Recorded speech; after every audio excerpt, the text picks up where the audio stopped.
आप सभी लोगों का मेरे YouTube चैनल पर बहुत बहुत स्वागत है।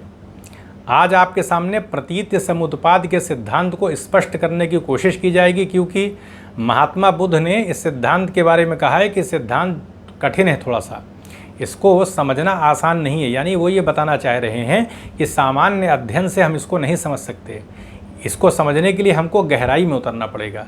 वो ये संकेत कर रहे हैं कि ये सिद्धांत बड़ा महत्वपूर्ण है। अगर इसको समझ लिया जाएगा तो जीवन हमें बहुत सारी जो समस्याएं हमारे चल रही हैं उसका समाधान हो जाएगा। हमें वास्तविकता जो है संसार की वो पता चल जाएगी, और जब वास्तविकता पता चल जाएगी तो सीधी सी बात है, फिर क्या होगा, हम इस जो बंधन चल रहा है संसार में, जो जकड़े हुए हैं, इससे कहीं ना कहीं मुक्त होने का हम प्रयास करेंगे। तो प्रतीत समुत्पाद को समझने के लिए कुछ बातों को समझना ज़रूरी। जैसे इसमें हम पहले ये देखेंगे कि प्रतीत समुत्पाद का अर्थ क्या है, फिर हम देखेंगे कि आंतरिक प्रयोजनशीलता है उसको क्या स्वीकार किया है कि नहीं स्वीकार किया है, उसके बारे में क्या विचार है। और प्रतीत समुत्पाद क्योंकि मध्यम मार्ग है उसको भी समझेंगे, शाश्वतवाद को समझेंगे, फिर हम उच्छेदवाद को समझेंगे। इसी तरीके से हम जो है सर्वास्तिवाद में वैभाषिक और सौत्रांतिक जो मत हैं वो प्रतीत समुत्पाद के बारे में क्या कहते हैं उसको समझेंगे। फिर हम देखेंगे शून्यवाद में क्या माना गया है प्रतीत समुत्पाद को। इसी तरीके से फिर हम द्वादश सिद्धांत को समझेंगे, यानी द्वादश जो 12 चक्र हैं उनको जानने की कोशिश करेंगे। इनको जानने के बाद ही हम प्रतीत समुत्पाद के सिद्धांत को अच्छी तरीके से समझ लेंगे। तो पहले सामान्य अर्थ समझ लेते हैं। प्रतीत समुत्पाद में 2 शब्द हैं, एक है प्रतीत और दूसरा है समुत्पाद। प्रतीत का मतलब होता है अपेक्षा रख करके, और समुत्पाद का मतलब होता है उत्पत्ति। ऐसे समझे कि जैसे दही है, मान लिए, तो दही को किस चीज़ की अपेक्षा है, तो सीधी सी बात है कि आप कहेंगे कि दही को दूध की अपेक्षा है। बिना दूध के दही तो पैदा नहीं हो सकती, इसलिए दही जो है वो क्या है, समुत्पाद है, और दूध क्या है, वो प्रतीत है, यानी उसी की तो अपेक्षा है वो। तो इसका मतलब ये है कि जो प्रतीत समुत्पाद है वो कारण और कार्य का सिद्धांत है, यानी किसी न किसी कारण से ही कोई ना कोई वस्तु पैदा होती है। तो कारण के आश्रित हो करके वस्तुओं की जो उत्पत्ति है वही है प्रतीत समुत्पाद। इसमें सापेक्षवाद का पहलू भी शामिल है कि कोई भी चीज़ जो पैदा होगी सापेक्ष ही होगी, यानी जो चीज़ पैदा होगी उसको किसी न किसी चीज़ की तो अपेक्षा हो गई ही ना। तो प्रत्येक वस्तु जो संसार की है वो सापेक्ष है, यानी उसको किसी न किसी चीज़ की अपेक्षा से ही वो पैदा होती है। तो प्रतीत समुत्पाद का हमने अर्थ देख लिया, जिसमें प्रतीत का मतलब होता है अपेक्षा रख करके। जैसे मिट्टी का घड़ा है तो घड़े को किस चीज़ की अपेक्षा है, मिट्टी की अपेक्षा है। मिट्टी होगी तब कोई घड़ा बनेगा ना। इसका दूसरा पहलू भी क्या है कि दुख क्या है, वो भी तो एक समुत्पाद ही है। दुख जो पैदा हो रहा है हमारे जीवन में तो उसका भी कोई ना कोई कारण होगा। तो अगर कारण को समाप्त कर दिया जाएगा तो दुख भी समाप्त हो जाएगा। इसी तरीके से अगर हमको मिट्टी समाप्त कर दें तो घड़ा भी समाप्त हो जाएगा। इसी तरीके से अगर हम तंतुओं को हटा दें, तागों को हटा दें, तो वस्त्र की सत्ता भी समाप्त हो जाएगी।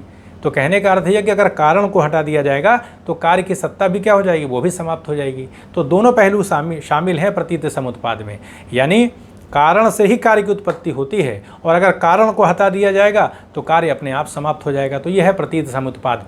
इस सिद्धांत के अंदर पदार्थों के अंदर आंतरिक प्रयोजनशीलता जो है उसको महात्मा बुद्ध ने स्वीकार नहीं किया, यानी बौद्ध दर्शन में ये विचार स्वीकृत नहीं है। आंतरिक प्रयोजनशीलता का क्या मतलब है इसको समझ लें। जैसे मान लिया सॉफ्टवेयर है, कंप्यूटर में लगाया जाता है, तो सॉफ्टवेयर के अंदर जो भी प्रोग्रामिंग की जाती है तो वो तो एक प्लानिंग के तहत की जाती है ना कि ये किस प्रकार का काम करेगा। तो वो हम एक उद्देश्य के तहत उसको स्थापित करते हैं, हमारा उसमें प्रयोजन होता है, और उस प्रयोजन के तहत ही वो सॉफ्टवेयर बनाया जाता है। तो इसलिए उस सॉफ्टवेयर के अंदर आंतरिक प्रयोजनशीलता दिखाई पड़ती है, वो उसी हिसाब से वर्क करता है। जैसे घड़ी बनाई जाती है तो घड़ी के अंदर जो पुर्जे होते हैं वो उनके अंदर एक प्रयोजन होता है, और वो पुर्जा वही काम करता है जिस काम के लिए उसको बनाया गया है। तो फिर घड़ी उसी हिसाब से चलने लगती है, काम करती है। तो ये है आंतरिक प्रयोजनशीलता। तो बौद्ध दर्शन में महात्मा बुद्ध इसको स्वीकार नहीं करते हैं, यानी अगर हम पदार्थों के अंदर आंतरिक प्रयोजनशीलता को मान लेंगे तो फिर जो है पदार्थ जो है वो उसी प्रयोजन के हिसाब से उसका विकास होगा ना। बल्कि महात्मा बुद्ध ये कहते हैं कि कोई चीज़ जब पैदा होती है तो सिर्फ कारण से ही पैदा नहीं होती है, बल्कि उसके लिए और सहवर्ती कारक भी होते हैं, सहयोगी कारक भी होते हैं। जैसे मान लिए बीज से वृक्ष पैदा हो रहा है, तो ये बात तो सही है कि बीज से वृक्ष पैदा होता है, लेकिन वो जो बीज को तो मिट्टी भी चाहिए ना, ज़मीन भी चाहिए, और फिर हवा भी चाहिए, पानी भी चाहिए, तभी तो वो वृक्ष होगा। तो दूसरे कारक भी हैं जिसकी सहायता से वो कार्य जो है वो डेवलप होता है, पैदा होता है। सिर्फ कारण से ही कोई कार्य पैदा नहीं हो जाता है। कारण तो मूल होता है, लेकिन दूसरे सहवर्ती कारक भी होते हैं जिनकी सहायता से कार्य की उत्पत्ति होती है। तो आंतरिक प्रयोजनशीलता को अगर हम मान लेंगे तो हमको ईश्वर की अवधारणा को स्वीकार करना पड़ेगा, क्योंकि अगर हम मान लिए घड़ी देखते हैं तो जब हम घड़ी देखेंगे तो हमें ये समझ में आएगा ना कि इस घड़ी को किसी ने बनाया है। तो अगर हम पदार्थों में आंतरिक प्रयोजनशीलता को स्वीकार कर लेंगे तो हम मानेंगे ना कि फिर ईश्वर के द्वारा उस आंतरिक प्रयोजन को रखा गया है, फिर उसी हिसाब से उसका विकास होगा। तो महात्मा बुद्ध यानी बौद्ध दर्शन में ये नहीं माना गया है, आंतरिक प्रयोजनशीलता को नहीं स्वीकार किया गया, बल्कि सिर्फ इतना बताया गया है कि वस्तु कारण से निर्धारित होती है, उसका जन्म कारण से होता है और दूसरे सहवर्ती कारक भी होते हैं जिनकी सहायता से वो वस्तु जो है वो डेवलप हो जाती है। तो इस तरह से हमने देख लिया प्रतीत समुत्पाद का जो अर्थ है उसको समझ लिया हमने कि आंतरिक प्रयोजनशीलता को स्वीकार नहीं किया गया। अब आते हैं शाश्वतवाद के ऊपर। तो शाश्वतवाद का मतलब ये है कि वो इस सिद्धांत महात्मा बुद्ध के समय में प्रचलित था। इस सिद्धांत में बताया गया था कि कुछ वस्तुएं जो होती हैं वो नित्य होती हैं, हमेशा होती हैं, उनका कोई कारण नहीं होता, वो कारण रहित होती हैं और वो हमेशा होंगी। मानी बात, जब उनका कोई कारण नहीं है तो उनका कभी विनाश भी नहीं होगा, वो हमेशा उनका अस्तित्व बना रहेगा। वो अनादि होती हैं, उनका कोई आदि नहीं है, यानी कोई ऐसा कारण नहीं है जो उस वस्तु से पहले हो और वो वस्तु उसको उत्पन्न करे, ऐसी स्थिति नहीं है। वस्तुएं, कुछ वस्तुएं हैं वो अनादि होती हैं, यानी हमेशा से उपस्थित हैं, वो कभी पैदा नहीं हुई है और हमेशा रहेंगी, उनका कभी नाश नहीं होगा। इसी को शाश्वतवाद कहा जाता है। महात्मा बुद्ध के समय में एक सिद्धांत और प्रचलित था जिसको उच्छेदवाद कहा जाता है। इसमें माना यह गया था कि जो भी वस्तु हमको दिखाई पड़ रही, जब उसका नाश हो जाता है तो फिर कुछ भी बचता नहीं है, यानी सब कुछ ख़त्म हो जाता है। तो इस बात को भी महात्मा बुद्ध ने स्वीकार नहीं किया है। महात्मा बुद्ध कहते हैं उनका जो सिद्धांत प्रतीत समुत्पाद वो मध्यम मार्ग है, यानी उसको मध्यम प्रतिपदा कहा गया है। मध्यम मार्ग क्या है? इन दोनों सिद्धांतों के बीच का मार्ग है, जिसमें यह बताया गया है कि कोई भी वस्तु जो है वो नित्य नहीं होती, यानी कोई भी वस्तु जो है वो अनादि नहीं होती, यानी जो भी वस्तु होगी वो किसी न किसी कारण से पैदा होगी, वो हमेशा उसका अस्तित्व नहीं रहता है। इसी तरीके से किसी भी वस्तु का जब नाश होता है तो उसका कुछ न कुछ अंश बचा रहता है, पूरा का पूरा नाश नहीं होता है। जैसे माता पिता हैं तो जब उनकी मृत्यु होती है तो उनके बच्चों में उनका अंश चला जाता है। तो इस तरह से उच्छेदवाद को भी स्वीकार नहीं किया। तो शाश्वतवाद और उच्छेदवाद दोनों का निषेध करते हुए, इन दोनों सिद्धांतों को स्वीकार न करते हुए अपना एक सिद्धांत दिया जिसको मध्यम, जिसको कि प्रतीत समुत्पाद कहा गया है, जो कि मध्यम मार्ग है। इसके हिसाब से जो भी वस्तु है वो किसी न किसी कारण से ही पैदा होगी। कोई भी वस्तु ऐसी संसार में नहीं है जो बिना कारण वाली हो, किसी न किसी कारण से ही पैदा हुई है और जब भी उसका नाश होगा तो उसका कुछ ना कुछ अंश बचा रहेगा।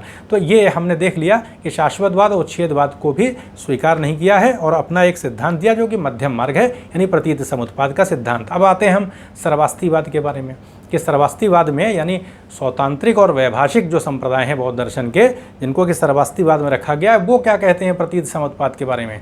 तो इसमें कहा गया कि ये बात सत्य है कि जो भी वस्तु पैदा होती है वो किसी कारण से ही पैदा होती है, कारण के द्वारा निर्धारित होती है, लेकिन जब वो पैदा हो जाती है तब उसका अस्तित्व अपना हो जाता है, यानी फिर वो कारण पर निर्भर नहीं रहती।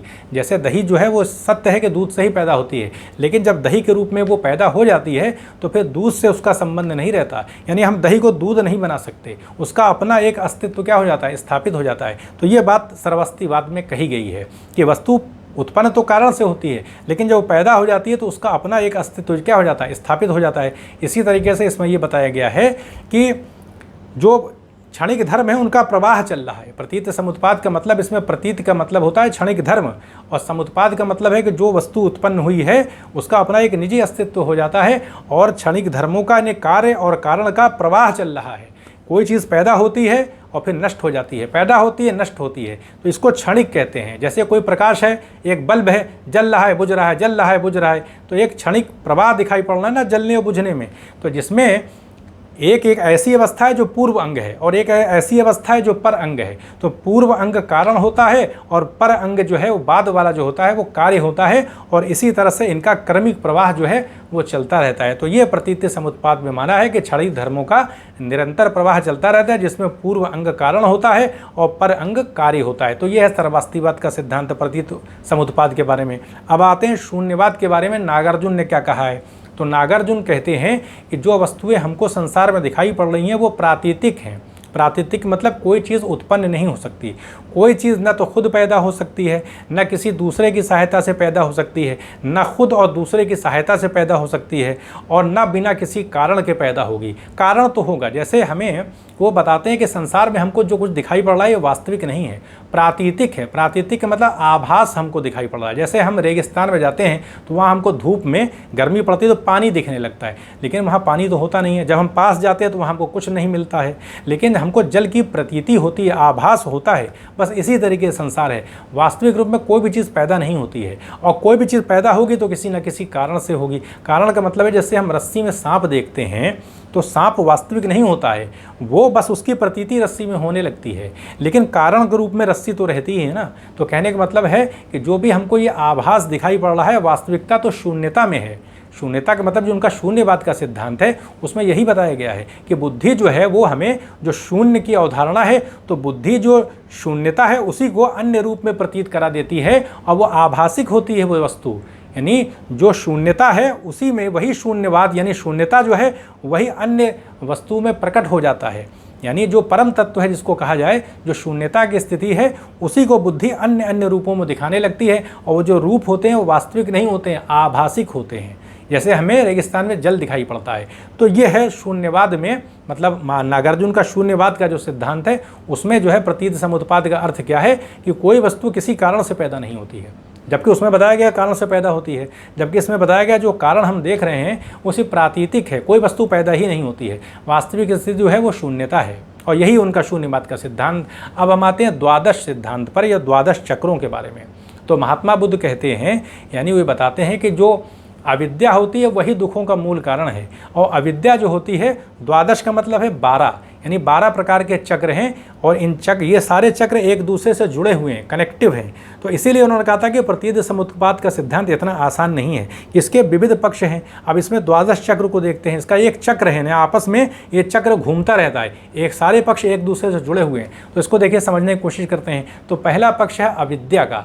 अविद्या जो है अनादि होती है, यानी ये कभी पैदा नहीं होती, हमेशा से है ये। तो ये अविद्या की वजह से क्या होता है, कर्मजन्य संस्कार पैदा होते हैं, यानी संस्कारों को जन्म देती है अविद्या।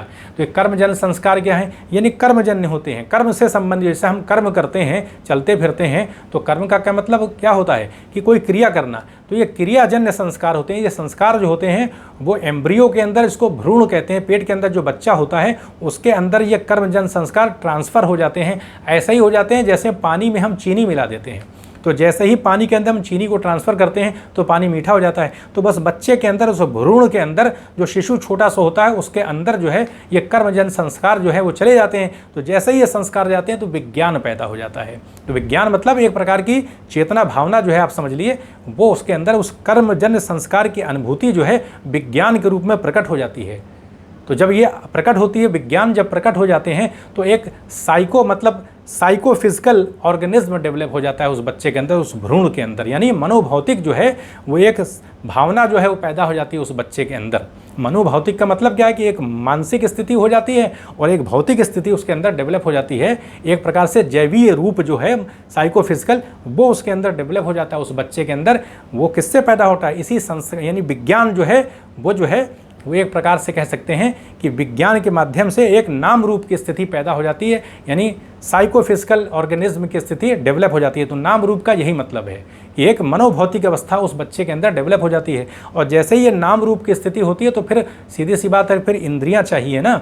जब मनोभौतिक अवस्था उसके अंदर संस्कार के रूप में चली गई तो अब इंद्रियों की चाहिए ज़रूरत पड़ेगी। तो फिर क्या होगा, षडायतन पैदा होंगे। इसका मतलब नाम रूप से षडायतन, जिसमें 5 इंद्रियां और एक मन, इसी को 6 कहा गया ना। तो 6 का मतलब षडायतन, 6 प्रकार के आयतन, जिसमें एक मन है और 5 इंद्रियां, आँख नाक कान जो हम देख रहे हैं इंद्रियां जो हैं। तो ये जो षडायतन पैदा होते हैं, तो मानी सी बात है जब इंद्रियां पैदा हो जाएंगी, आँख पैदा हो जाएगी, नाक पैदा हो जाएगी, ज़बान आ जाएगी, कान आ जाएंगे, तो ये हमारी जो त्वचा है, मतलब जो स्पर्श करते हैं, ये सारी चीज़ें जब पैदा हो जाएंगी, सूंघने की क्षमता पैदा हो जाएगी, तो ये इंद्रियां जो पैदा हो जाएंगी तो सीधी सी बात है कि फिर क्या होगा, स्पर्श होगा, कांटेक्ट होगा। जब इंद्रियां पैदा हो जाएंगी तो कांटेक्ट होगा ना, स्पर्श होगा, तो फिर स्पर्श की भावना आ जाती है। और फिर जैसे ही हम स्पर्श करेंगे किसी चीज़ का इंद्रियों से तो वेदना पैदा हो जाएगी। सीधी बात है कि वेदना आ जाएगी ना, हमको एहसास होने लगेगा, छुएंगे जब हम किसी चीज़ को तो वेदना पैदा हो जाएगी। और जैसे ही वेदना पैदा होगी, जैसे मान लिया ज़बान पर हम रसगुल्ला रख रहे हैं, तो जैसे ही हमने रसगुल्ला ज़बान पर रखा, एक प्रकार की ज़बान इंद्रिय ही तो है वो,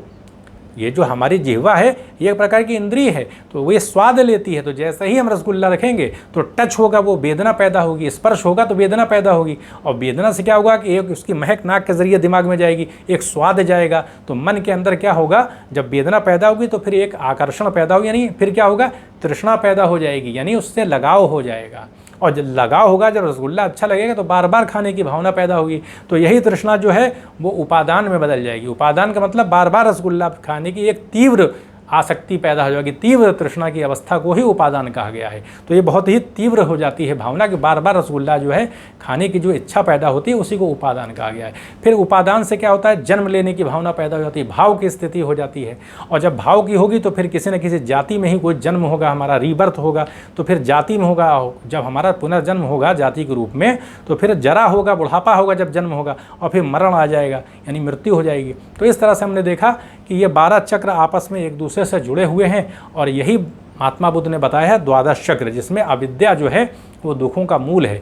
अगर हम इस द्वादश चक्र को समझ लेंगे तो हम अपनी इंद्रियों को रोकेंगे। सीधी सी बात है कि संसार में अगर हमारे अंदर उपादान की स्थिति ना पैदा हो, तीव्र आकर्षण किसी चीज़ को लेकर के पैदा ना हो, तो इसके लिए हमें क्या करना पड़ेगा, तृष्णा को कंट्रोल करना पड़ेगा। अगर हम तृष्णा को कंट्रोल नहीं करेंगे तो फिर उपादान की अवस्था से हम बच नहीं पाएंगे। तो इसके लिए हमें रसगुल्ला खाना है, लेकिन बहुत अल्प, और अगर छोड़ दें तो बहुत अच्छी बात है। कहने का मतलब है कि जैसे जैसे हम इंद्रियों के आकर्षण से दूर हटेंगे वैसे वैसे क्या होगा कि फिर हमें जो है वो दुखों की जो अवस्था है वो भी उसी रूप में सीमित होती चली जाएगी।